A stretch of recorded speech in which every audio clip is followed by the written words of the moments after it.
I've been sharing with you some ideas on birth and death and life and eternal life and all of that. And this understanding is based on a very fundamental knowing. And that fundamental knowing is that our identity is shifting every moment with every experience. So, in a sense, you have no fixed identity, but you can choose infinite identities. Our identity is not static. It evolves continuously as we grow, learn, and adapt to our environment. So here is how it happens. First, there's biological change. From birth to death, our bodies are in a constant state of change. Cells regenerate, neural pathways form and dissolve, and even our brain chemistry shifts with every experience. Brain chemistry, meaning the entanglement of experience, is also the entanglement of brain chemistry. These physical changes influence how we perceive the world and ourselves. For example, the impulsiveness of youth may give way to wisdom of age as our brain evolves or matures. Then there's psychological development. So, identity as something that evolves through early stages of life, like childhood, adolescence, adulthood, brings new challenges and opportunities for growth. Our beliefs, values, and self concept are changed by experiences, what we learn, who we meet, and how we interpret events. And then, of course, there are social and cultural influences. Our identity is deeply influenced by the culture we live in, the roles we play, parent, friend, professional, expectations of society. These external factors constantly interact with, I should say, so-called external factors, because external factors are modifications of the self. But these factors interact with our internal sense of being, leading to shifts in how we define who we are. And then there's moment to moment experience. Neuroscience shows that our sense of self is constructed in real time by what we call the brain, which is, of course, modified consciousness. It's not a fixed entity, but rather a dynamic process that arises from sensory input, memories, emotions, and thoughts. Each moment adds a new layer to our identity. What you experience right now subtly alerts your understanding, alerts you to who you are. And it also alters you to your understanding of yourself. So,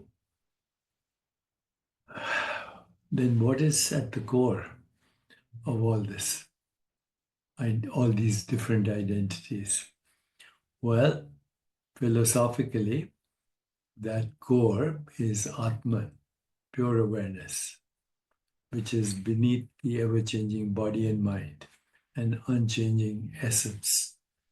This timeless self is not tied to thoughts, emotions, or experiences, but is the observer, the witnessing awareness, in which all experience arises and passes away.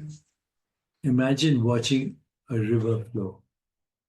Okay, the water, your experiences constantly changes.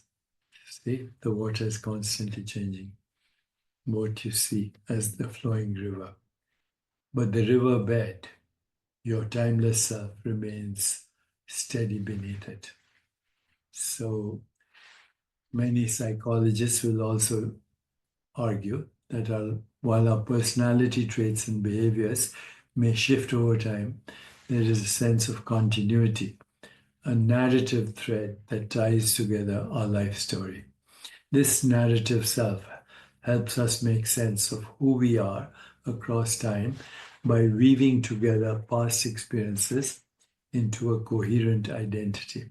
This is basically why the Buddhists call the physical body the conceptual body and the conceptual self, and why the Vedantists refer to the physical body as the karmic self or the karmic body. And in every mystical tradition, there are moments of transcendence where individuals feel they've tapped into something eternal or timeless within themselves, a state beyond time and space. And meditation, mindfulness, self inquiry all help us reconcile change with timelessness. The relative self. This is your everyday identity, your personality, your roles, your beliefs, and your experiences, all of which are constantly evolving. And then there's an absolute self. This is the deeper awareness or consciousness that observes all these changes, but itself remains unchanged. So think of yourself as an actor on stage. The roles you play, which is your relative self, change with each sense, each scene or play you're in.